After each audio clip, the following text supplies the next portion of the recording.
14वें अध्याय में प्रवेश करेंगे।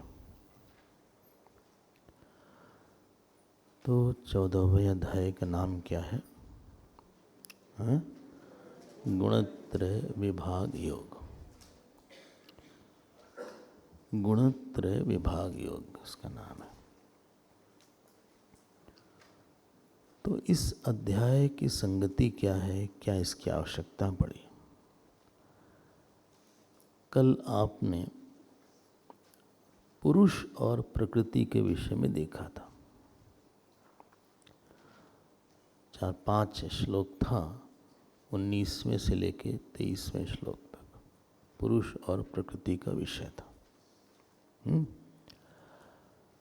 तो उसमें एक बात आई थी, पुरुषः प्रकृतिस्थोपि, बोलो, भुंक्ते गुणजान गुणान, प्रकृतिजान गुणान, कारणम गुण संगस्य सदसद योनि जन्मसु। एक है पुरुष, पुरुष मतलब पुरी शयनात या पूर्णत्वात्, जो पूर्ण है, जिसको परा प्रकृति बोला है उसी को पुरुष बोला है। जो निर्गुण है, निराकार है, सत्य है और चैतन्य है, वो पुरुष है। तो वो पुरुष जो है प्रकृति के साथ तादात्म्य करता है और फिर सच में नहीं करता है, झूठ मूठ का करता है। अगर सच में हो जाएगा तो सच में जो चीज़ होती है वो बदल नहीं सकती। जो ज्ञान से दूर हो जाए वो झूठी ही थी। ज्ञान किसी चीज़ को न बनाता है न बिगाड़ता है, बस दिखाता है। तो अगर तादात्म्य प्रकृति से इसका सच में होता तो फिर सत्संग से नहीं जाता, फिर ज्ञान मार्ग बेकार हो जाता। और हम लोग को भी अनुभव है कि किसी इशू से हम कभी कभी आइडेंटिफाई करते हैं और धीरे धीरे वो आइडेंटिफिकेशन कभी कम हो जाता है, कभी ज़्यादा हो जाता है, कभी ख़त्म हो जाता है। लोग बोलते हैं ना, बोले ठीक हो जाएगा, चिंता मत करिए। किसी बात से परेशानी है तो इसका मतलब किसी से, किसी गुण के साथ तादात्म्य हो गया। तो अभी दूसरी कोई बात होगी तो ये बात चली जाएगी। तो पुरुषः प्रकृतिस्थोपि भुंक्ते प्रकृतिजान गुणान, कारणम गुण संगस्य सदसद योनि जन्मसु। सुना ही है आपने इसको, सुना है। तो जो तादात्म्य होता है ये क्यों हो जाता है, मतलब उसमें प्रकृति का स्वभाव क्या है? एक प्रश्न ये आता है कि जो आप प्रकृति शब्द बोल रहे हैं इसमें गुण शब्द आया है एक, भुंक्ते प्रकृतिजान गुणान। तो ये प्रकृतिजान गुणान क्या है? ये गुण क्या क्या है, कैसे काम करता है, ये एक प्रश्न आता है। और इसका इतना प्रभाव होता है कि हम लोग को ये सदसद योनि, मतलब देवता की योनि दे देगा या जानवर की योनि, इतना है इसमें दम। मतलब ये तादात्म्य इतना है कि हमको इतना दुख दे सकता है। देखो आप क्या ताकत है इसकी, थोड़ा और इसको समझाइए। How come I got identified and I am so sad on this issue? पुरुषः प्रकृतिस्थोपि भुंक्ते। आप संगति देख रहे हैं, संगति मतलब connection. How this chapter is connected to the last chapter, क्या कनेक्शन है इसका? अच्छा, हाँ, हम कैसे ऐसे, हम कैसे, how I am swayed up and down, हम कैसे ऊपर नीचे जा रहे हैं, बताओ। कल रात में मूड अलग था, अभी मूड अलग हो गया। ये गुण का क्या है, ये गुण क्यों है, ये कैसे संभाला जाए इसको?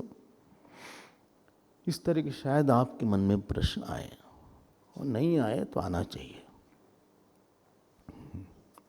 बोले नहीं, हमारा कोई प्रश्न नहीं है। नहीं तो आना चाहिए प्रश्न कि क्या है, इसको कैसे मन में कैसे ठीक किया जाए, इन गुणों को, इनका परमुटेशन है या कॉम्बिनेशन है, इसको कैसे मैनेज किया जाए। एक तो ये प्रयोजन है 14वें अध्याय का। हाँ, 14वें अध्याय में कितने श्लोक हैं? 26, 27, 27 श्लोक है। 27, 13वें में कितने थे? 34, 34। 12वें में कितने थे? बहुत आसान है, 20 ही थे। 11वें में 55, 55। 10वें में 42। अब देखिएगा बाद में थोड़ा सा ऐसे अपने आप को, मन को थोड़ा सा, आप अपने मन को यहाँ वहाँ लगा के रखिएगा। हमने तो गीता पे अंतराक्षरी भी सुनी कहीं पे। गीता पर अंताक्षरी हुई, गीता के श्लोक पर। अच्छा है, ये सब तरीका है अपने। हाँ, एक मिनट। जो हम लोग को अपने मन को बहुत डिवाइनली बिजी रखना चाहिए, नहीं तो किसी और इशू पे आ जाएगा। तो 14वां अध्याय हमारा ये शुरू होता है। एक कारण ये है, एक और कारण आपको सुनाते हैं। आपने सुना है कि परा और अपरा प्रकृति से जगत बनता है। किस अध्याय में? 7वें। क्या वो लाइन है जहाँ बोला गया है कि इन दोनों से जगत बनता है? वो लाइन बताओ। एतद् योनीनि भूतानि सर्वाणि इत्युपधारय। बोले सब अभी तक श्लोक पूछते थे, अब लाइन पूछ रहे हैं। तो इस लाइन से पता चलता है कि परा और अपरा प्रकृति से जगत आया। अब अगला प्रश्न ये है कि कैसे मिला, मतलब दोनों में मिलावट कैसे हो गई? जब एक जो पुरुष था वो असंग था, निर्विकार था, और जो प्रकृति थी वो विकारी थी, लेकिन दोनों मिल कैसे गए आपस में जिससे जगत बन गया? ये तो बिल्कुल मिलने नहीं चाहिए थे। एक दूसरा, ये संगति, ये दूसरी संगति। और तीसरी जो संगति है, इसको शायद आप समझ पाए ना पाए, जो लोग दर्शन के विद्यार्थी वो समझेंगे। प्रकृति सांख्य ने बोला कि प्रकृति से ही जगत आया, बस पुरुष का कोई योगदान नहीं। उसको हटाने के लिए कि प्रकृति नहीं, पुरुष और प्रकृति दोनों से ही जगत आएगा, इसको 3 कारण बताया भाष्यकार ने। इसके लिए ये 14वां अध्याय है। ठीक है, ये संगति पक्की हो गई। लेकिन सबसे इम्पॉर्टेंट संगति तीनों में है कि हम कैसे इस प्रकृति के गुण से अपने आप को बचाएं। This is most important aspect. हाँ, पुरुषः प्रकृतिस्थोपि भुंक्ते प्रकृतिजान गुणान कारणम गुण संगस्य सदसद योनि जन्मसु। अब आइए हम लोग प्रवेश करते हैं। मत भूलिएगा विषय क्या है। गीता में 18 अध्याय हैं। 18 अध्याय में बोलिए, पहले 6 अध्याय जीव स्वरूप पे मेनली है, दूसरे 6 अध्याय ईश्वर स्वरूप पे, उसको हमने षटकम बोला था अगर आपको याद आ रहा है, और आखिरी के 6 अध्याय जीव और ईश्वर के ऐक्य के ऊपर है। जीव और ईश्वर के ऐक्य के ऊपर है। तो ये 3-3 का सेट था। अब हम लोग तीसरे सेट पर हैं। तो हम लोग अब स्टार्ट करें, ये तो कैसे होगा, करा जाए। अथ चतुर्दशोऽध्यायः श्रीभगवानुवाच परं भूयः प्रवक्ष्यामि ज्ञानानां ज्ञानमुत्तमम् यज्ञात्वा मुनयः सर्वे परां सिद्धिमितो गताः इदं ज्ञानमुपाश्रित्य मम साधर्म्यमागताः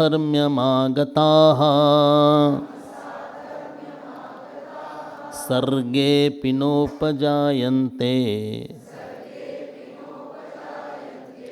प्रलये न व्यथन्ति च प्रलये न व्यथन्ति च। तो 27 श्लोक में भगवान ने इस बात को कवर किया है। बोले अगर हम ना पढ़ें तो क्या होगा? मान लीजिए हम अध्याय न पढ़ें तो क्या नुकसान हमारा है?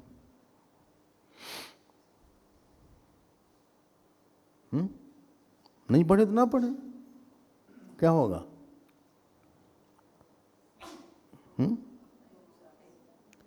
बहुत सी बात नहीं समझ में आएगी। पहले तो प्रकृति और पुरुष कैसे मिले ये नहीं समझ में आया।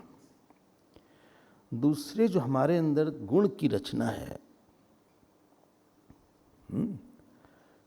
गुण नहीं बोल रहे हैं, गुण बोल रहे हैं, जैगरी नहीं, वरना आपको बाद में लगे कि 3 तरह के गुण होते हैं। सात्विक गुण है, पता नहीं कोई क्या सुन ले और क्या समझ ले। समझने की बात है, हम रात में बैठते हैं तो सुनते हैं लोग क्या क्या बोलते रहते हैं। हम किस एंगल से बात किए, लोग कौन सा एंगल पिकअप करें, मजा लेते रहते हैं। जो विषय पे बात करते हैं उस पर कोई नहीं बात करता, इधर उधर की बात करते हैं। इसीलिए मेन चीज पे रहिए, क्या मुख्य विषय है। गुण है, गुण बोले इंग्लिश में क्या बोलेंगे, क्वालिटीज। अगर हम ये अध्याय नहीं पढ़ते ठीक से, पढ़ते मतलब समझते हैं, नहीं समझेंगे तो हमको पता नहीं चलेगा कि गुण का स्वभाव क्या है, ये कैसे बांधते हैं, कैसे ये हमको अगले जन्म में ले जाते हैं, कैसे हम जो है इनसे मुक्त हों। हम अपने आप को देख नहीं पाएंगे ठीक से। इसीलिए ये जो अध्याय है ये आपको गुणातीत की तरफ ले जाने के लिए बना है। गुणातीत, तीनों गुण के अतीत होगा, उसकी बात होगी यहाँ पे। हाँ, तो उसका बहुत उपयोग है। जरा 1-2 चीज आप लोग समझ लें, क्योंकि कुछ लोगों ने ऐसा प्रश्न किया और ये गलत तरीका है। बोले सुनिए सब ब्रह्म ही तो है, तो क्या है? मतलब आपने हाईएस्ट पोजीशन का फल बता दिया, लेकिन जिस स्थिति पे आप हैं उस स्थिति से आपको देखना पड़ेगा क्या साधना हमारी है। ऐसे कहने से काम नहीं चलेगी कि सब ब्रह्म है, उससे कुछ नहीं होने वाला है। क्यों? क्योंकि आपको ये रियलाइज नहीं हुआ है। और ये अगर आप बोलिएगा तो आप उसके अधिकारी नहीं हो उस पर सोचने के। क्योंकि जैसे ही सब ब्रह्म बोलेंगे तो साधन वदन सब गिर जाता है एकदम से।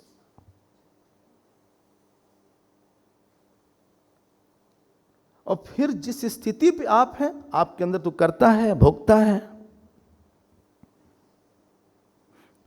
कहीं से सत्संग सुन लिया उड़ता उड़ता, तो उनको लगा अच्छा ब्रह्म कैसे बताओ, वो नहीं समझ में आएगा। और बता भी दिया तो अगर हमारे अंदर करता है, भोगता है, तो ये जो ज्ञान आपको ऊपर ऊपर से हुआ इसका कोई लाभ नहीं होने वाला। तो ये नहीं बोलना चाहिए साधन में कि सब ब्रह्म है तो क्या है इसमें। आपको सच में अनुभव है ऐसा? अगर सच में अनुभव हो जाएगा तो फिर आप समाधि में रहिए या आप शांति से आपके लिए रहिए, रख सकते हैं, कोई दुख सुख होगा ही नहीं। ये तो केवल सुनी सुनाई कहीं से बात हम बोल रहे हैं। इसीलिए कई संत जो है वेदांत के सत्संग में सबको नहीं आने देते।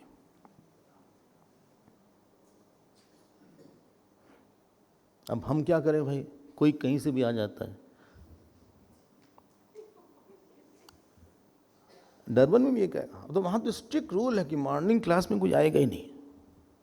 अब ब्रह्मसूत्र चल रहा है वहाँ, ठीक है। अब एकाएक कोई आ गया, अब वो कभी वेदांत पढ़ा नहीं है, अब वो पहली क्लास में उसने सुना कि जगत मिथ्या, घबरा गया। अरे भाई, एक प्रक्रिया के बाद हम वहां तक पहुंचे, क्यों? अब उसने जब सुना तो उसको जरा झटका लगा। उसको गलत लग सकती बात, सही लग सकती बात।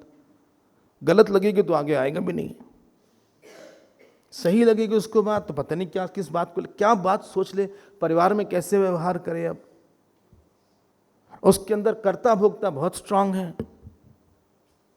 हाँ, you don't know where he will fit this knowledge and how he will fit it. तो बोलो मत आओ तो बुरा भी लग जाता है इन लोग को, तो लगे बुरा क्या फर्क पड़ता। इसलिए नहीं, नॉट अलाउड, नहीं, कोई अलाउड नहीं है। ये ऐसे नहीं सोचा जाता है। स्टेप बाय स्टेप हमको चल के सोचना पड़ेगा कि क्या है, हम कहाँ पे हैं। चलो लास्ट स्टेज ये है, मान लिया, लेकिन हमारी क्या स्थिति है? क्या हमारी वो स्थिति है कि हम उसको साधना बनाए हैं? आप तो भागने के लिए सब शब्द यूज कर सकते हैं। फिर हाँ तो बोलिए, हाँ बोलते रहिए। हम आपसे एक बात बताते हैं, वेदांत से दुर्घटना ज्यादा हुई है। हाँ, बहुत सोच के बोल रहे हैं। There are more accident than साधना। समझते तो है नहीं लोग ठीक से, तो अपने साधना न करने का जो आलस्य है और जो अविश्वास है उनका बढ़ जाता है थोड़ा सा, और अधिकार भी नहीं इतना। और क्या कारण है कि तीनों गुण हैं। इसलिए साधना का रास्ता बहुत संभाल के, बहुत फूक फूक के चलने वाला रास्ता है।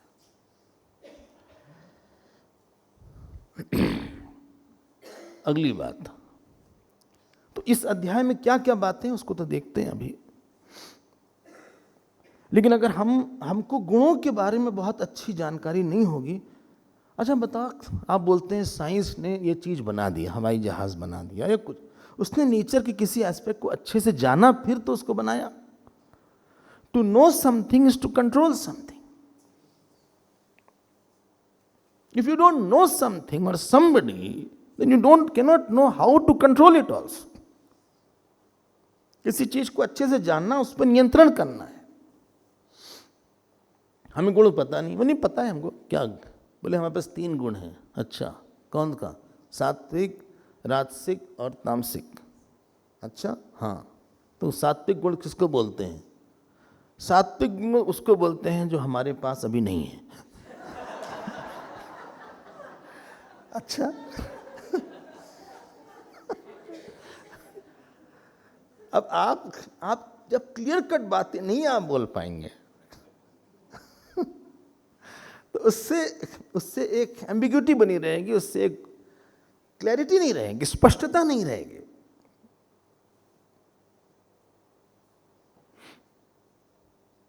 क्यों भाई? इसीलिए हम लोग को ना बहुत पढ़ना पड़ता है और बहुत सुनना पड़ता है।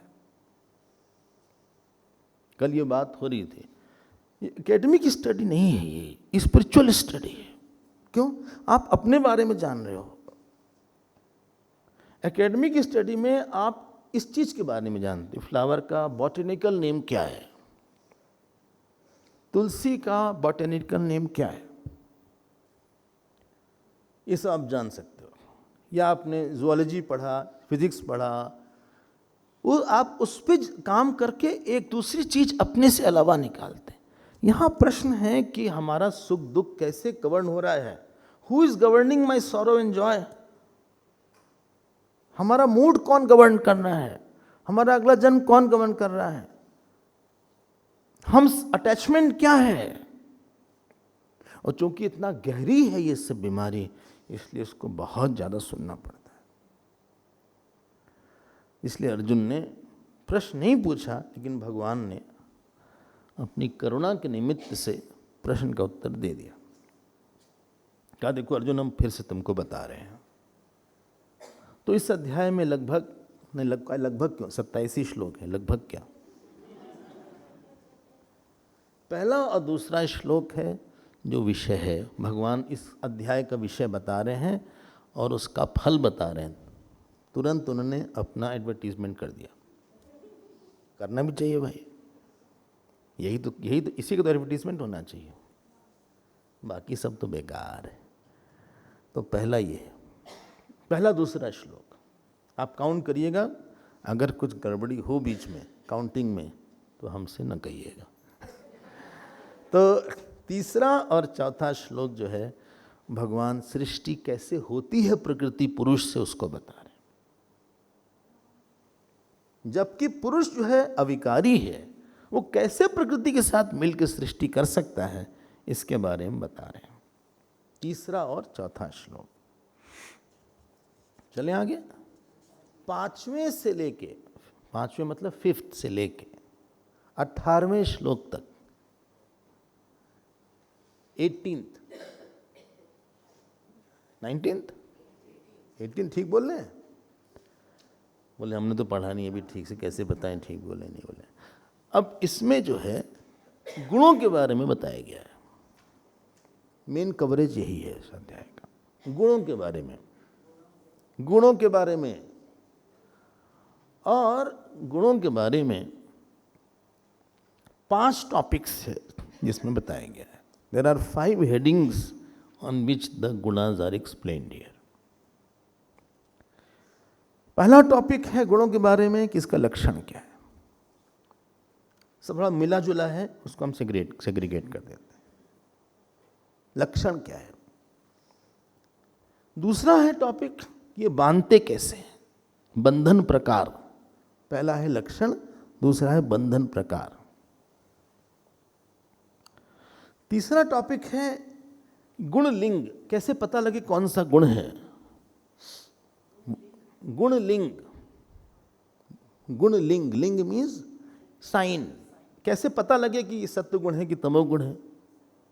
अच्छा हम सो गए थे, हाँ क्यों, बहुत सात्विक नींद आई, तो आप गुण लिंग बता रहे हैं।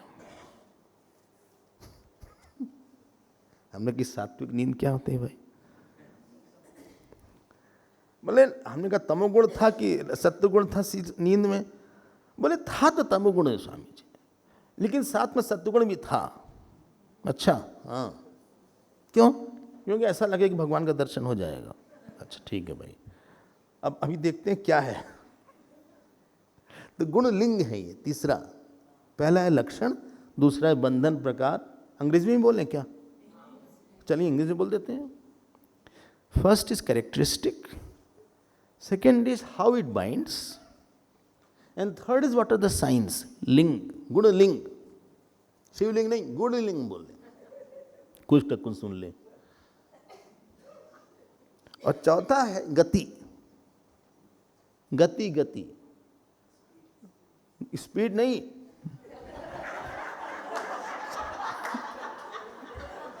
स्पीड नहीं, गति मतलब डेस्टिनेशन, अल्टीमेटली ये गुण कहाँ ले जाएगा।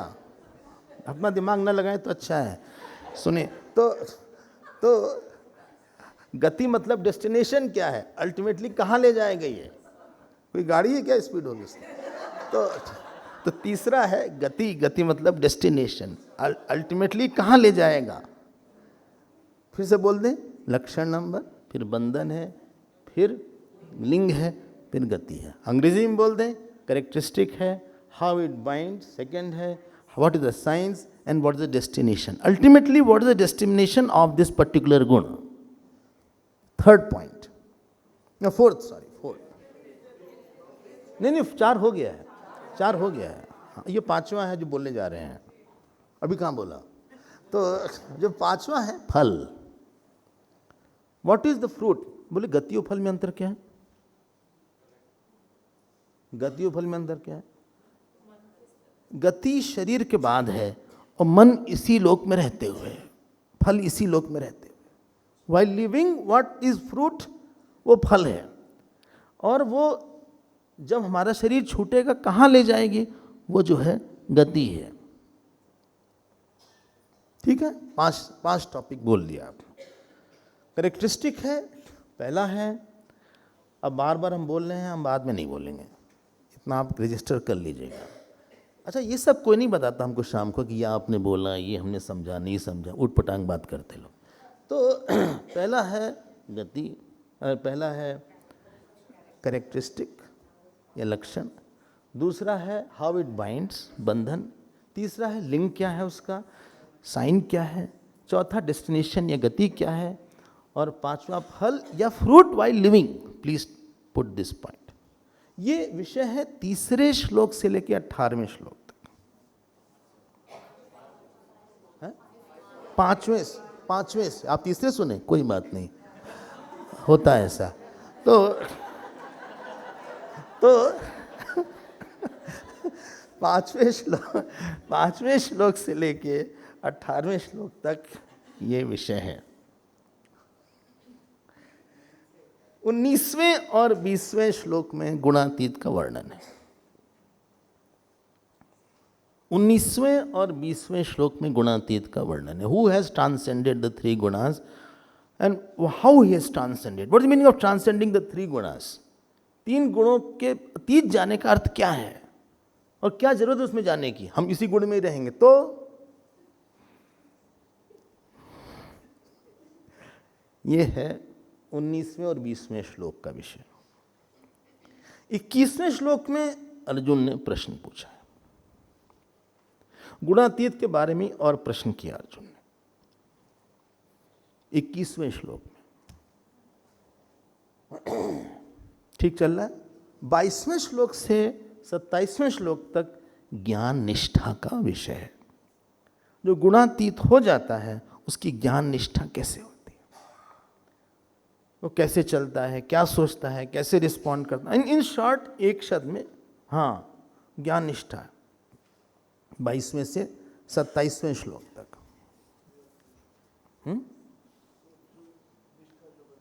हाँ, ज्ञान निष्ठा। अब आते हैं हम अपने विषय पे। Let's move ahead now. आपके सामने स्पष्ट है कैसे ये अध्याय चलेगा और आपके सामने बैकग्राउंड कुछ क्लियर होगा। जरा धैर्य रखिएगा, जैसे जैसे हम आगे बढ़ेंगे वैसे वैसे अध्याय खुलेगा और आप चिंता ना करिएगा। और फिर से हम बोल रहे हैं, ये आपके लिए ही है। हमें न इस पर कोई थीसिस लिखना है, न कोई टेस्ट होगा इसका। हाँ, लाइफ खूब अच्छे से टेस्ट लेगी, इतने कठिन टेस्ट लेगी लाइफ कि हालत खराब कर देगी। और अगर हम इस नहीं समझ पाए तो हमको समझ में नहीं आएगा कि इसको पास कैसे करें इस टेस्ट को। अच्छा, बोले अच्छा है, आप तो मत लीजिए, ठीक है। तो श्री भगवान वाचा, अब भगवान ने प्रश्न किया। क्या प्रश्न? अरे सॉरी, भगवान ने स्टार्ट किया बिना प्रश्न किए। परम भूया प्रवक्ष्यामि ज्ञानानाम ज्ञानमुत्तमम्। आप साथ साथ चलिएगा तो आपको अच्छा लगेगा, कोई परेशान मत होइएगा। और फिर से हम बोलते हैं, इसको पढ़ना पड़ेगा। क्यों? अरे हमारी समस्या ज्ञान की है, तो ज्ञान के लिए आपको पढ़ना ही पड़ेगा। और पढ़ना इज नॉट फॉर पढ़ना, पढ़ना is to create understanding about me, about my mind, about my गुणास, अबाउट वर्ल्ड। अंडरस्टैंडिंग के लिए उसको बोलते हैं प्रमा के लिए। वेदांत में जानते हैं क्या बोलते हैं? प्रमाण व्यापार। एक शब्द होता है, प्रमाण व्यापार करना होता है। चलिए, भगवान ने बोला कि हम तुमको फिर से बता रहे हैं अर्जुन, परम भूया, भूया मतलब फिर से। क्यों बता रहे हैं हम? ज्ञानानाम ज्ञान उत्तमम, हम सारे ज्ञानों में सबसे उत्तम ज्ञान तुमको बता रहे हैं। अब देखो ये बात बार बार आ रही है। एक राज विद्या करके आया था। हाँ बोले, हाँ, 3 अध्याय का नाम राज विद्या था। किस अध्याय का नाम था? हाँ, 9वें अध्याय का नाम राज विद्या था। राज विद्या राजगुह्यम, पूरा बोलिए, राज विद्या राजगुह्यम।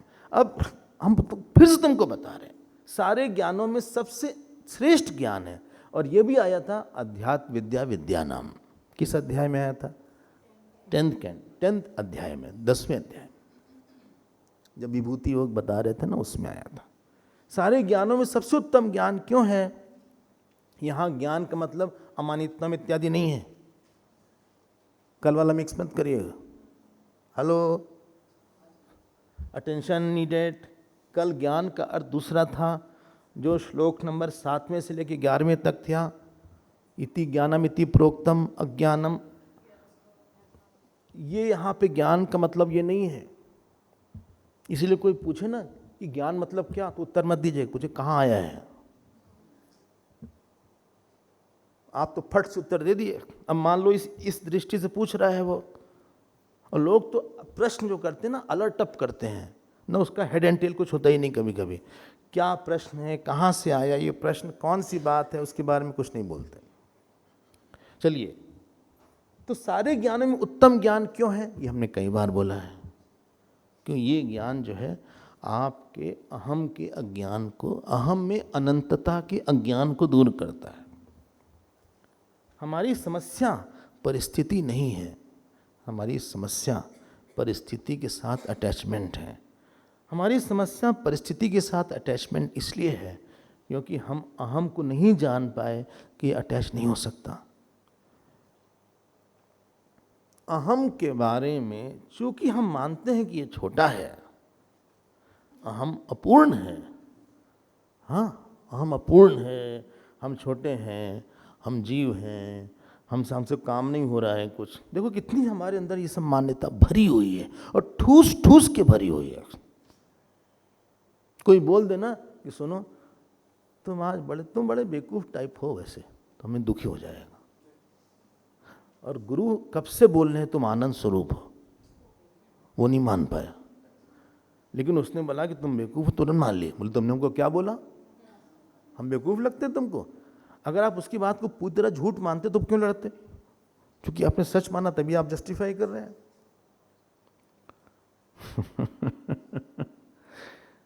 इसीलिए शंकराचार्य भगवान ने ज्ञान की परिभाषा बताया, तज्ज्ञानम यद इंद्रियाणाम प्रशमकरम।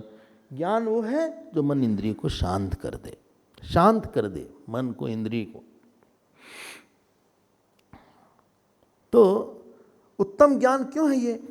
क्योंकि ये ज्ञान आपकी सारी इच्छा को क्या करेगा? हाँ? नहीं, मिटाएगा नहीं, मिटाएगा नहीं। वो कहेगा आपकी जरूरत ही नहीं है, वो आपकी जरूरत ही नहीं है ये सब। क्यों? क्योंकि आप में इच्छा होने की संभावना ही नहीं है। There is no possibility of desire in you। तो मिटाएगा कहां से वो? हटाएगा ना, मिटाएगा ना, खत्म करेगा। भक्ति मिटा सकती है, लेकिन ज्ञान दिखाएगा।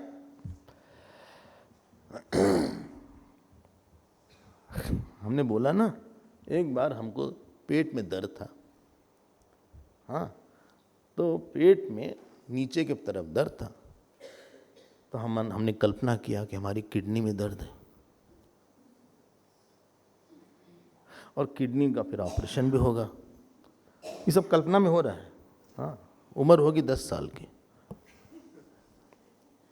और किडनी में ऑपरेशन होगा तो किस हॉस्पिटल में होगा?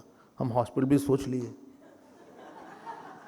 और सोचा कि आफ्टर ऑपरेशन कैसे हम उस रहेंगे, स्कूल कैसे जाएंगे।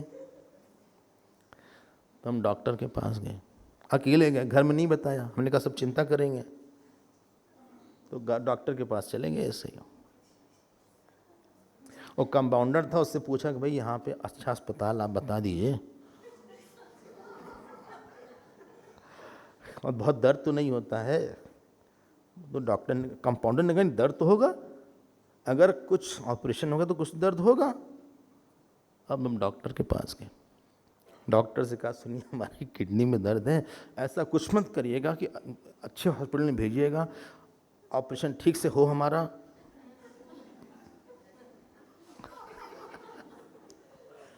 सब बता दिया कि ठीक से ऑपरेशन हो, दर्द कम करिएगा, पेन किलर दे दीजिएगा, हाँ, और छुट्टी लंबी रखिएगा जिससे स्कूल ना जा पाए। डॉक्टर ने कहा एक बात बताओ, हाँ तुम्हें दर्द कहाँ है? हमने बताया नाभि के पास है। कहे किडनी कहाँ है?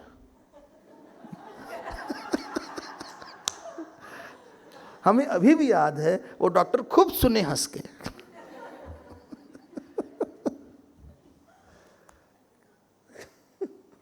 उन्होंने कहा किडनी थोड़ी नहीं यहाँ पे होती है, किडनी कहीं और होती है, हमें दर्द किसी और कारण से है, और तुम अस्पताल की बात सोच लिए,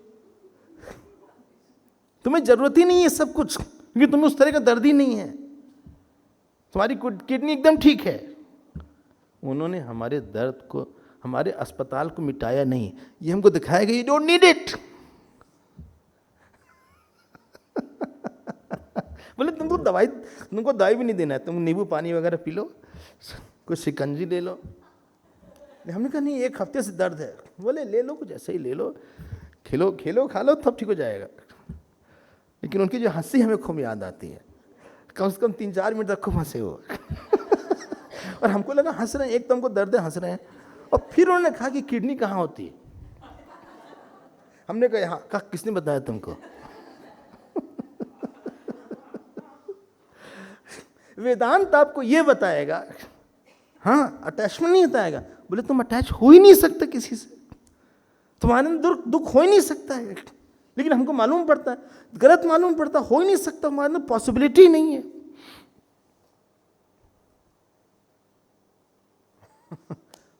अच्छा इंटरेस्टिंग बात, उसी दिन दर्द खत्म हो गया। तो घर में बताया नहीं तो सबके हम डॉक्टर के पास जा रहे हैं। फिर चिंता करेंगे माता जी। बोले कहाँ क्या हो गया तुमको, क्या हो गया? तो चुपचाप हम घर से निकल गए। घर वालों ने कहा कहाँ गए थे? हम के बस ऐसे ही डॉक्टर के यहाँ गए थे। कहीं डॉक्टर के यहाँ गए थे? क्या हो गया? अब सब बताना पड़ा।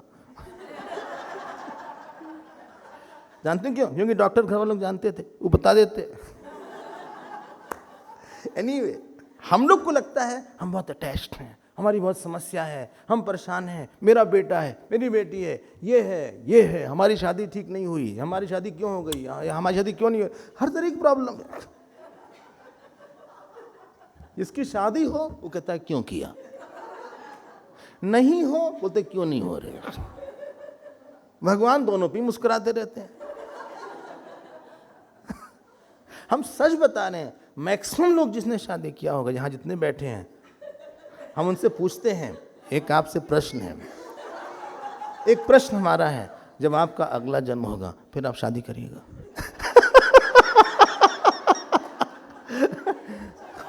बोले कभी नहीं।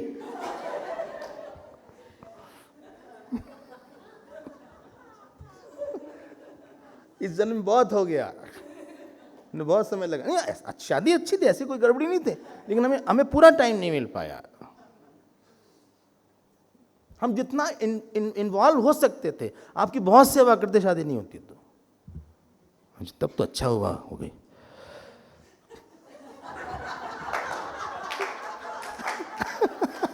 परेशान करते लोग सेवा के नाम पे।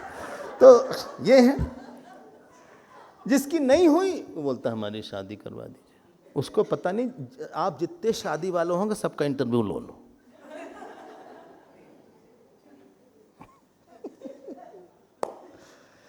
भगवान ये नहीं, हाँ किसी का विरोध नहीं करें, आप शादी करो ना करो हमें कोई फर्क नहीं पड़ता। हम इतना करें, आप शादी करो तो भगवान के लिए करो, हाँ, और वैराग और भक्ति के लिए करो। आप ये पता लगाना कि वाज इट सो अर्जेंट।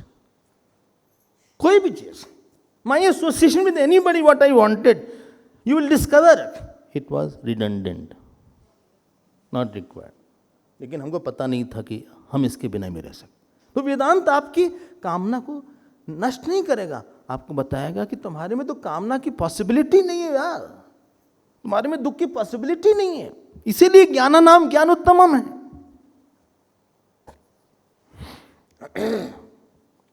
हाँ तो बोलिए। परम भूय प्रवक्ष्यामि ज्ञानाम नाम ज्ञानोत्तमम यज्ञात्वा मुनयः सर्वे पराम सिद्धिमितो गताः। बोले जिसको जान के, आप गीता का आनंद लीजिए साहब, जिसको जान के सारे मुनि जो हैं परम सिद्धि को प्राप्त करे। परम सिद्धि मतलब मोक्ष को ही प्राप्त किए। भाष्यकार लिखते हैं देह बंधात ऊर्ध्वम गता, देह के बंधन से छूट गए।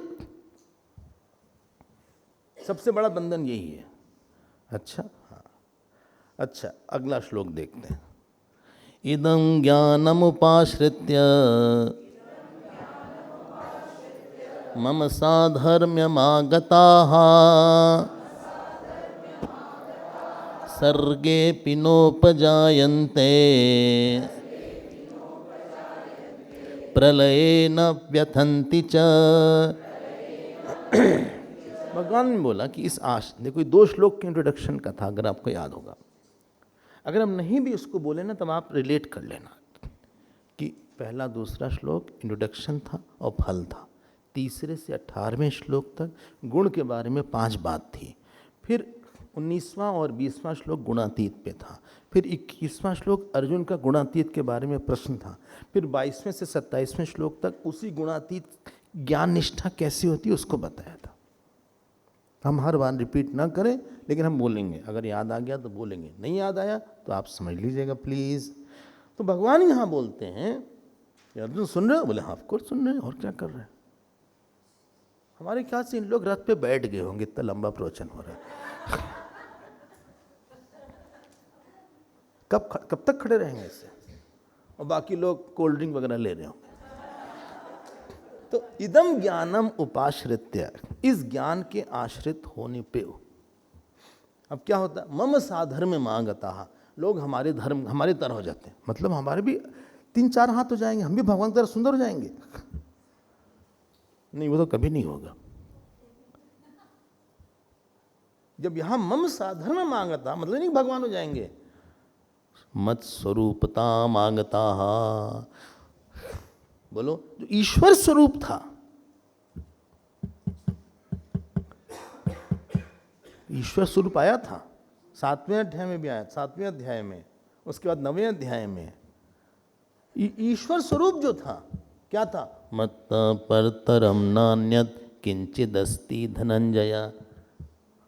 और वहां क्या था 9वें अध्याय में, मया ततमिदं सर्वम जगद अव्यक्त मूर्तिना। मतलब अपने अंदर जो अपूर्णता की अनुभूति है, आनंद की अनुभूति नहीं है, दुख की अनुभूति है।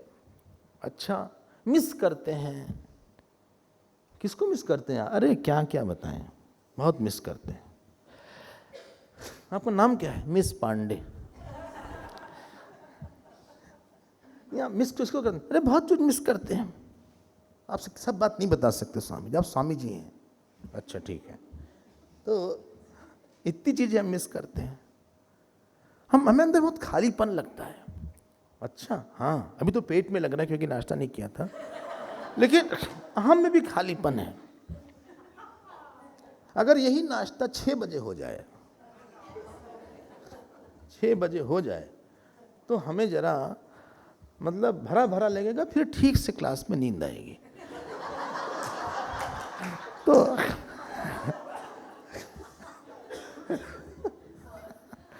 तो हम ये बोल रहे हैं कि जो अपूर्णता की अनुभूति है, डर की अनुभूति है, हाँ, किसी के व्यवहार से हिलने की अनुभूति है, उसने ऐसा किया जो फैमिली डिस्टर्ब। तुम इतना जुड़े जुड़े हो संसार से, आज कुछ खो गया, आज कोई आ गया, जो तुम पतंग बने हुए हो। You are becoming the kite in somebody's hand.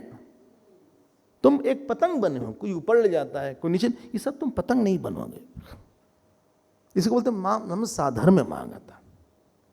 तो क्या अनुभूति हुई? अभयत्व की अनुभूति, पूर्णता की अनुभूति, आनंद की अनुभूति। हम ही सब जगह है इस ज्ञान की अनुभूति, और जगत मिथ्या इसकी अनुभूति। इस सारी अनुभूतियों का नाम है मम साधर्म मांगता।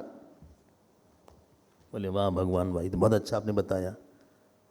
और दूसरे लाइन में भगवान उसको और स्पष्ट करते हैं, सर्गे पिनोपजायन्ते प्रलय न व्यथन्ति च। इनका जन्म नहीं होगा सृष्टि में, और प्रलय मतलब मृत्यु में इनको व्यथा नहीं होगी, मतलब जन्म मृत्यु का बंधन इनका छूट जाएगा। देखो बार बार ये बात बोल रहे हैं फल में। This is not the first time भगवान इज सेइंग। अगर किसी की उपलब्धि बताना है तो गीता नहीं, उपनिषद, महाभारत, भागवत उसकी यही उपलब्धि बताते हैं, इसका जन्म नहीं होगा।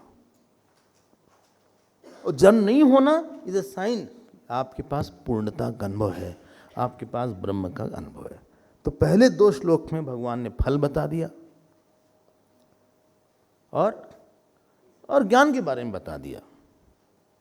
चलिए आप अगले 2 श्लोक में देखते हैं क्या है।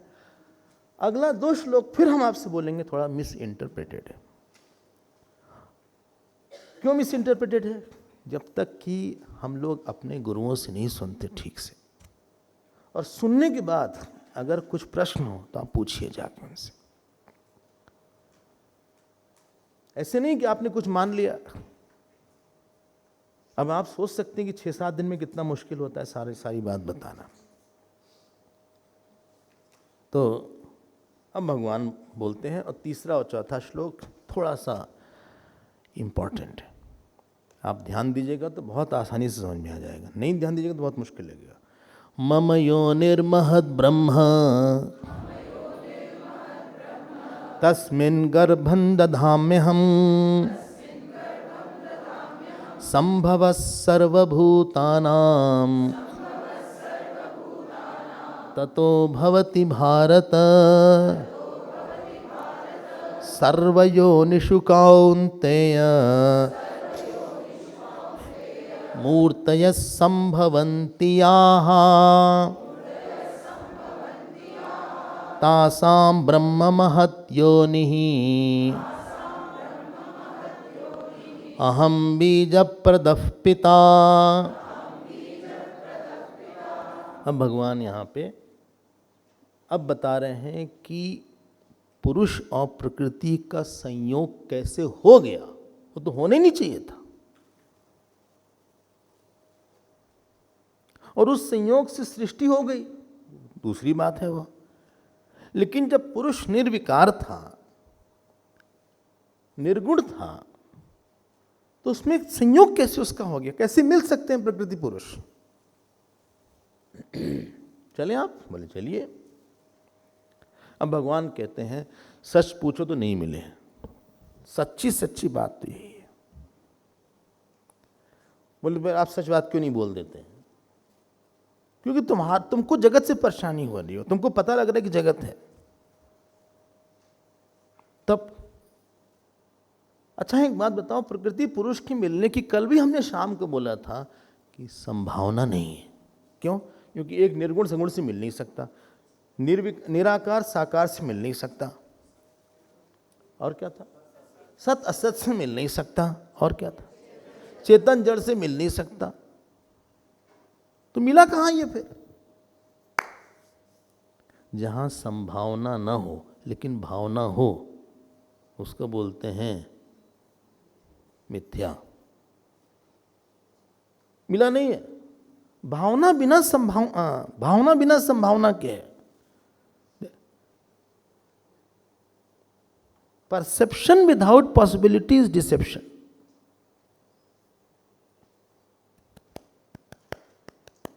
संभावना नहीं है लेकिन भावना हो रही हमें। अच्छा हाँ, बस तुम्हारा भ्रम है ये सब। फिर एक बार किसी के साथ जा रहे थे कि ब्रिज आया, एक उन्होंने सर नीचे कर लिया, कार में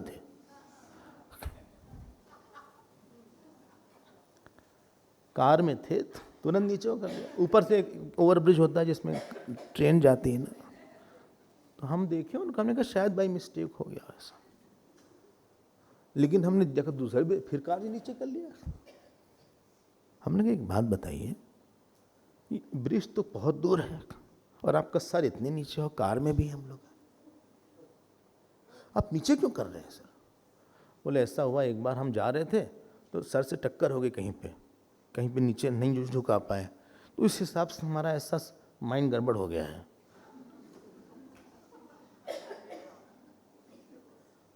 बोले हमको लगता है कि चोट लग जाएगी, और ऐसे करने से रिलीफ मालूम पड़ता है। अब भावना है लेकिन संभावना नहीं है, ये आपका भ्रम है।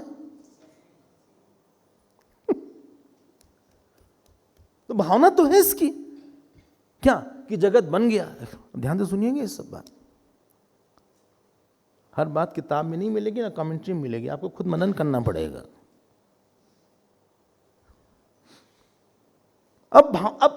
अब क्या नई चीज बन सकती है? अब नई चीज बन गई, एक नई चीज आ गई, जो माया अपरा प्रकृति थी, अब पुरुष उसके सापेक्ष बन गया, उसने कहा ठीक है, हम माया के मालिक बन जाते हैं, और उसका नाम हो गया ईश्वर। अपने स्वरूप को बिना भूले जब वो अपरा प्रकृति को एक्टिवेट करना चाहा, तो उसी का नाम ईश्वर हो गया। अब इसको समझिएगा प्लीज। अब भगवान क्या बोलते हैं देखना, कि मम योनिर महद ब्रह्म। यहां महद ब्रह्म मतलब, महद ब्रह्म मतलब प्रकृति, न कि ब्रह्म से मतलब नहीं कुछ। Please please be attentive. यहां ब्रह्म शब्द उस ब्रह्म के अर्थ में नहीं है। भरणात् ब्रह्म, जो भरण करे, यहां अपरा प्रकृति के लिए या माया के लिए महद ब्रह्म माया है। महद है कि जो कि अनंत माया है। बोले हम क्या करते हैं कि अपनी प्रकृति में हम गर्भाधान करते हैं। हाँ, यही बोला है। हम प्रकृति में, योनि मतलब प्रकृति में गर्भाधान करते हैं, और ये मेरी है। अब सोचिएगा इसका मतलब क्या है। गर्भाधान मतलब एक्टिवेट करना। गर्भाधान मतलब वहां रिफ्लेक्टेड कॉन्शियसनेस, प्रतिबिंबित चैतन्य का दिखाना। जैसे मान लीजिए कोई सिंगर बैठा हुआ, चुपचाप बैठा है, इसको समझ लीजिएगा अच्छे से, बहुत बड़ा सिंगर है, चुपचाप बैठा हुआ है। एक दिन वाणी जयराम, हमको तो पता नहीं था कि वाणी जयराम कौन है। हाँ, तो किसी सत्संग में आ गई, ड्राइंग रूम सत्संग हो रहा था। हम तो उनका न चेहरा जानते थे न कुछ जानते थे। नोट्स ले रही थी, हमें लगा कोई होगा, नहीं है, वाणी जयराम की, उनकी डेथ हो गई। जब सत्संग पूरा हो गया तो लोगों ने कहा ये वाणी जयराम। हमने कही कौन है? बोली तो बहुत बड़ी सिंगर है। हम एकदम अनाड़ी, पता नहीं कुछ। आपको लगता है काफ़ी नॉलेज है, सबका कोई नॉलेज नहीं। तब ये हुआ कि ठीक है, आप सुनाइए कुछ। तो जो फिल्म में एक मीरा आई थी, तो उनमें सारे सॉन्ग इन्हीं के थे। एक मीरा करके एक फिल्म थी, हाँ, उसमें लेकिन सारे सॉन्ग इन्हीं के थे लगभग, आई थिंक। तो शायद उन्होंने कुछ सुनाया। लेकिन हम आपसे बोलते हैं, अगर कोई सिंगर हो चुपचाप बैठा है ऐसे, उसके अंदर सिंगिंग कैपेसिटी है कि नहीं है? ठीक है। और किसी ने उससे कहा सुनिए एक जरा सा भजन सुनाइए। नहीं, हम भजन कहाँ, इस समय तो गला नहीं ठीक है हमारा।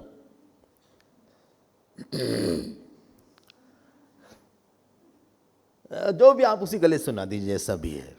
हाँ, प्लीज प्लीज प्लीज। अच्छा, तानपुरा वगैरह है? हाँ, ले आओ भाई, तानपुरा ले आओ। जरा पानी लाइए, गर्म पानी थोड़ा सा। अच्छा, वो क्लासिकल दे भाई, ये थोड़ी ना।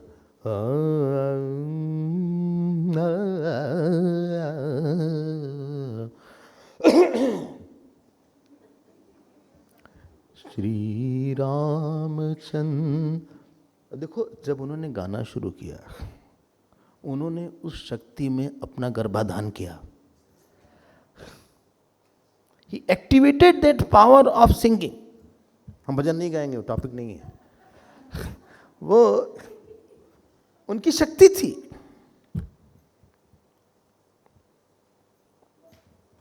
वो शक्ति चुपचाप सो रही थी, आराम से खा पी रहे थे। वो उनको दूसरे लोगों को लगा रहे थे गाना गाते, बहुत अच्छा गाते हैं, तो चलिए श्री रामचंद्र की सुनाइए। अब उसको उन श्री रामचंद्र गाने को लाना पड़ा, फिर उसको एक्टिवेट करना पड़ा, स्मरण करना पड़ा उस राग को। ये जो एक्टिवेशन वाला काम है, इसी का नाम है गर्भाधान। और ध्यान से सुनिएगा, जब वो एक स्त्री थी या पुरुष था, उसके बाद गाने वाला बना, ये ईश्वर हो गया उस गाने का। पहले अलग था, वो केवल चैतन्य मात्र था। और ये अपना प्रकृति उसकी दूसरी थी। लेकिन जब उसने उस पावर को पजेस किया और उससे कुछ दिखाया, बनाया, निकाला,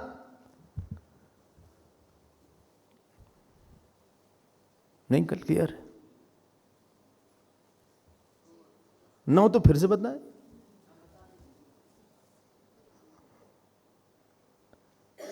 अब देखो, इम्प्रेग्नेशन का मतलब हो गया रिफ्लेक्टेड कॉन्शियसनेस, प्रतिबिंबित चैतन्य। अब उसने पजेस किया उस संस्कार को, उसने सारे संस्कार को निकाला जो छिपा हुआ संस्कार था।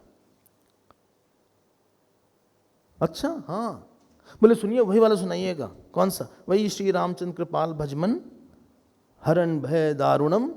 ये कौन दाना है? हरण भव भव भय दारुणम। हाँ हाँ, वही वाला। नव कंज लोचन कंज मुख, वही वाला सुनाइएगा। नहीं वो तो हम गाते नहीं ऐसी कैसी बात करते हैं, कहते नहीं। आप उसको गाता बना लीजिए उसको। नहीं बहुत पहले गाया था, 2 साल। अरे तो 2 साल पहले क्या, फिर गा दीजिए उसको। अच्छा हम देखिए।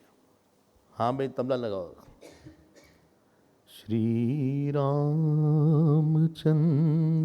कृपालु भजु मन हरण भव भय दारुणम नव कंज लोचन कंज मुख कर कंज पद कंजारुणम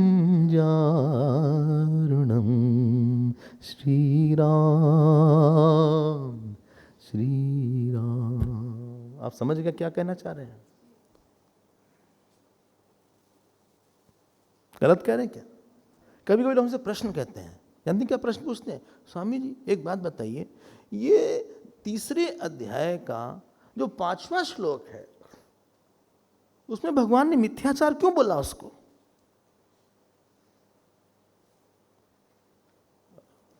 अरे यार खाना तो खाने दो शांति से, तुम तो खा लीजिए, खाने की बात बताइएगा, लेकिन हम आप सोचते रहिए। अब 1 मिनट लगता है कि जब 5वां श्लोक है, कर्मेंद्रियाणि संयम्य यास्ते मनसा। हाँ यही वाला श्लोक है। अच्छा, कर्मेंद्रियाणि संयम्य यास्ते मनसा स्मरण इंद्रियार्थान विमूढ़ात्मा मिथ्याचार। हाँ मिल गया। यस्तु इंद्रियाणि मनसा नियम्यारभते अर्जुन कर्म इंद्रिय कर्म योगम असक्त। जो हमें टाइम लगा ना उस संस्कार को निकालने में टाइम लगा, देख रहे हैं आप? फिर हमने उसको पजेस किया, उसको पजेस करना और एक्टिवेट कर देना कि उसके थॉट आना शुरू हो जाए, वो हमारा क्रिएशन शुरू हो गया, वो हमारी सृष्टि शुरू हो गई।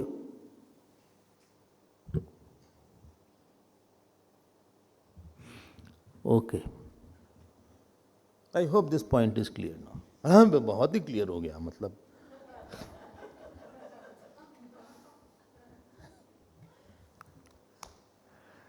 जब आप उस संदर्भ में इसको देखिएगा, उस संदर्भ में अपना प्रकृति और परा प्रकृति कभी मिल नहीं सकती। कल भी देखा, आज भी देखा, उसको देखते ही रहेंगे।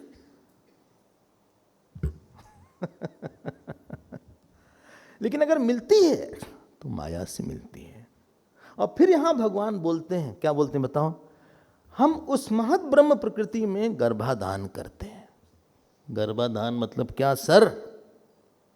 हाँ किसको?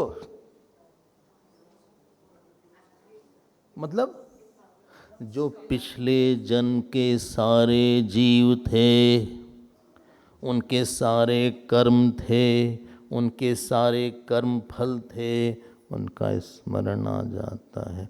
अब पजेस करते हैं कि ये सृष्टि ऐसी बननी है, पहले ये लोग बनेगा, फिर जो एक वासना थी, समष्टि कारण शरीर था, उसमें उन्होंने बोलो उसमें उसको पजेस किया, रिफ्लेक्टेड कॉन्शियसनेस उसमें, वो ईश्वर हो गया। कारणाभिमानी ईश्वर, समष्टि शरीर कारणाभिमानी। जब हम गा रहे हैं तब भी चैतन्य वैसे ही है। हाँ, चैतन्य ने स्टार्ट किया गाना, बोले सुनिए क्या ब्रह्म गा रहा है? नहीं, ब्रह्म ज्ञान गा नहीं रहा है। ब्रह्म वैसे रहते हुए ही ईश्वर बना वो। हाँ हाँ जी, तस्य कर्तारम अपनी माम विद्धि अकर्तारम। बोले हम नहीं करते। ओह, यही ईश्वरत्व है उसका, नंदजीव बन जाएगा वह। अब आप इस श्लोक को देखिएगा, मम योनि ही महद ब्रह्म। हाँ, मतलब मम योनि ही महद ब्रह्म अस्ति। योनि मतलब शक्ति, योनि मतलब प्रसव स्थान, जहाँ से हम प्रकट करवाएंगे, जहाँ से प्रकट करवाएंगे। महद ब्रह्म, महद क्यों बोला? बड़ा है। ब्रह्म क्यों बोला? भरणाद ब्रह्म। यहाँ ब्रह्म मतलब वो नहीं सच्चिदानंद वाला, ध्यान दीजिएगा प्लीज। मम योनि महद ब्रह्म तस्मिन गर्भम तस्मिन अहम। अहम मतलब ईश्वर वाला जो पचस करता है।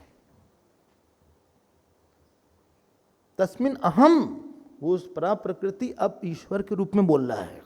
वो है परा प्रकृति ओरिजिनली। दधामी अहम। और फिर क्या होता है? संभव सर्वभूतानाम ततो भवति भारत। फिर सारे लोग आ गए। आप पिक्चराइज कर पाए इसको? हैं? नहीं कर पा रहे हैं। अब इस अध्याय की विशेषता आपको बताते हैं। जिसको वहां पे पुरुष बोला था ना, अब ये पिताजी बन गए। भगवान ने अपने को पिता बोल दिया।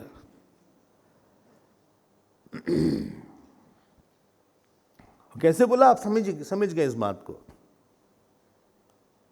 ओहो, अब आप हमको एक बात बताओ, सोच के बताना। जो ये एक तो प्रकृति थी, एक जो है चेतन मिश्रित प्रकृति आ गई है। अब हेलो हेलो हेलो हेलो। अब जो प्रकृति आई है वो चिदाभास के साथ आई है, और जो जगत आएगा उसमें चेतन होगा कि प्रकृति होगी? बोलिए ना। चेतन बोल रहे हैं कुछ लोग। अरे प्रकृति भी तो होगी। कारण गुणा कार्ये प्रवर्तन्ते। बच्चे में माता पिता दोनों के गुण आएंगे ना। बोले बोलना पिता पे गया है, चेहरा माते पे गया है। बोलता फादर की तरह ही है। अच्छा, नाक माँ पे गई है। अच्छा हाँ, और आँख तो पता नहीं किस पे गई, दादा पे गई, क्या गई पता नहीं। आँख तो प्रेम चोपड़ा की तरह है, तो पता नहीं किस पे गई।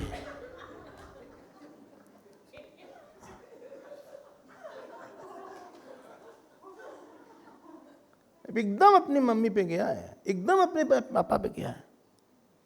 अगर प्रकृति और पुरुष दोनों से सृष्टि बन रही है तो सृष्टि में दोनों ही होंगे भैया मेरे। मतलब क्या? मतलब क्या? अस्ति भाति प्रियम ये ब्रह्म का भाग है और नाम रूप प्रकृति का भाग है। 5 चीज है। अस्ति भाति प्रियम रूपम नाम चैत्यम श पंचकम आद्यत्रयम ब्रह्म रूपम जगद रूपम ततोद्वयम। ऋग्दृश्य विवेक का श्लोक है। मतलब पूरी सृष्टि में ऑफ कोर्स माता भी रहेंगे, पिता भी। हाँ, क्यों? क्योंकि रहेगा ही चेतन उसमें।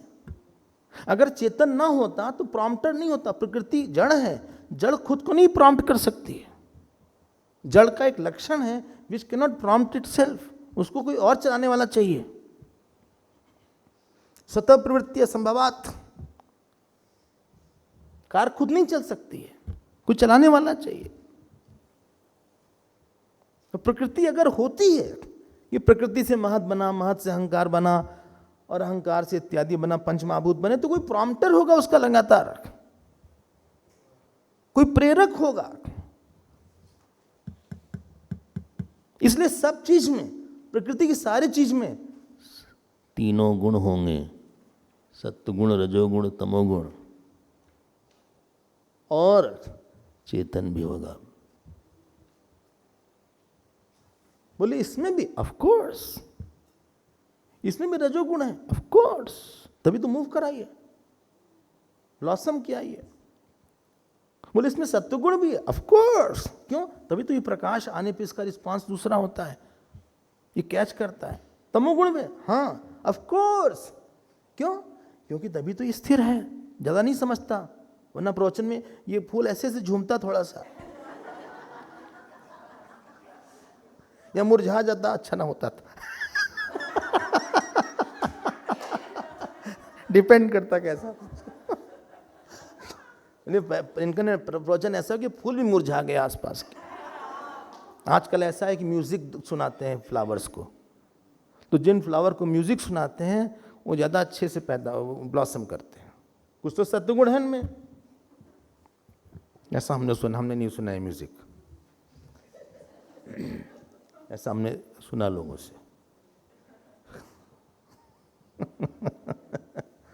बोले अच्छा ये तो समझ में आता है, क्या जड़ में भी ऐसे ही होता है? हाँ जी, वहां भी सत्वगुण है, हाँ थोड़ा सा, बहुत थोड़ा सा।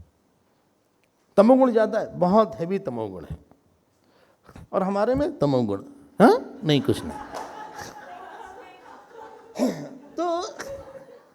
तो जो मन है वहां भी तीनों गुण होंगे, शरीर में भी तीनों गुण होंगे। अगर ये बात आपको स्पष्ट हो गई है तो हम आगे बढ़ेंगे अगले क्लास में। और फिर भगवान बोलते हैं सर्व योनिषु कौन्तेय मूर्तय संभवन्ति याः तासाम ब्रह्म महत् योनिः अहम बीज प्रदपिता। देखो सांख्य से विरोध हो रहा है इसका, देख रहे हो आप? ये बोल रहे हैं भगवान, हे कौन्तेय सर्व योनिषु, सारी योनियों में, यहाँ मूर्ति मतलब योनि ही है, भगवान की मूर्ति, शरीर को मूर्ति बोला गया। देह संस्थान लक्षणा मूर्त, जो सब योनि में जो शरीर पैदा होता है, हाँ उसकी योनि, उसकी योनि मतलब उसका कारण, हाँ महत ब्रह्म है, प्रकृति है, महत ब्रह्म, और हम पिता हैं, हम पिता हैं। पिता मतलब जिसके कारण हाँ ये एक्टिवेट हो गया था, प्रकृति जिससे बनी थी। अच्छा, तो दोनों भाग हैं सब में, एक परिवर्तनशील भाग, एक अपरिवर्तनशील भाग। थोड़ा सा आपको ग्रॉस एग्जाम्पल देते हैं। ये पंखा चल रहा है,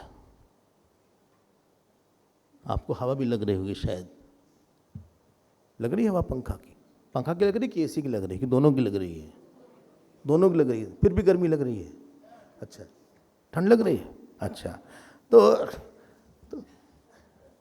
अब पंखा में दो भाग हैं, एक विजिबल भाग है, एक इनविजिबल भाग है।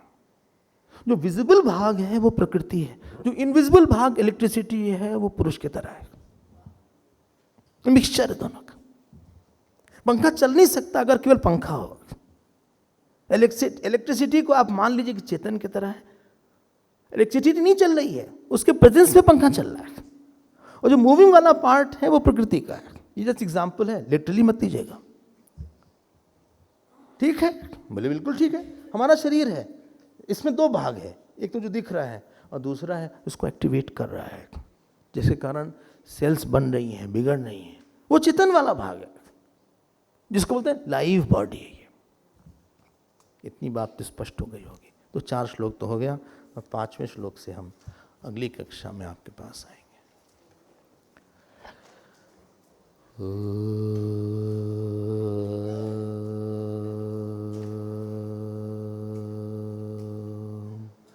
पूर्णमदः पूर्णमिदं पूर्णात् पूर्णमुदच्यते पूर्णस्य पूर्णमादाय पूर्णमेवावशिष्यते।